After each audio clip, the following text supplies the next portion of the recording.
సంఘములో నువ్వు ఉన్నావు అనంటే నీ మూలముగా సంఘము దీవించబడాలి. నీ మూలంగా సంఘం పతనమైపోకూడదు. నువ్వు సంఘములో ఉన్నావంటే నీ పక్కనున్న వారే గాని, నీ కుటుంబస్తులే గాని, నీ సంఘమే గాని, నీ సేవకుడే గాని నిన్ను బట్టి సంతోషించ, నిన్ను బట్టి గాయపడకూడదు. సేవకుడు బాధపడకూడదు, తోటి విశ్వాసి బాధపడకూడదు.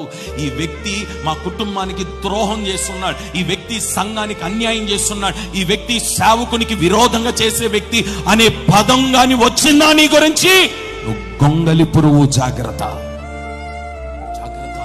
ఇప్పుడు ఆ గొంగలి పురుగు పని ఏంటంటే సంఘాన్ని పాడు చేసి, ఏమండి వచ్చేటప్పుడు గుంపుని తీసుకొని వచ్చి పోయేటప్పుడు ఒంటరిగా వెళ్ళిపోతాం.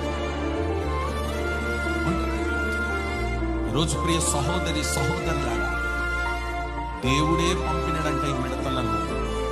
ఈ రాత్రి ఎవరెవరు తలలు పైకెత్తుతారో రాసుకోండి. ప్రభు చెప్తున్నాడు, ఇక మీరు తల దించరు.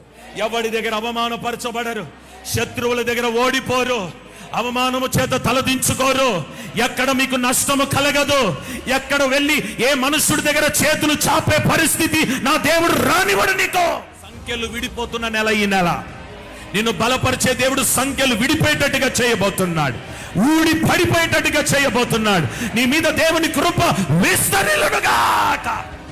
ఓటమి పాలైన దేవుని బిడ్డలారా, గత మాసాలు ఓడిపోయినారా, ఈ మాసం గెలవబోతున్నారు. శత్రువు నిన్ను చూసి గడగడలాడేటట్టుగా నా దేవుడు చెయ్యబోతున్నాడు. ఈ నెలలో నీ విరోధులు గడగడలాడేటట్టుగా దేవుడు చెయ్యబోతున్నాడు. నీకు వ్యతిరేకంగా మాట్లాడిన వారు, నీ వ్యాపారానికి వ్యతిరేకంగా చేసిన వాడు, నీ కుటుంబానికి వ్యతిరేకంగా మాట్లాడిన వాడు, నీ పిల్లల ఎదుగుదల చూసి భరించలేని వాడు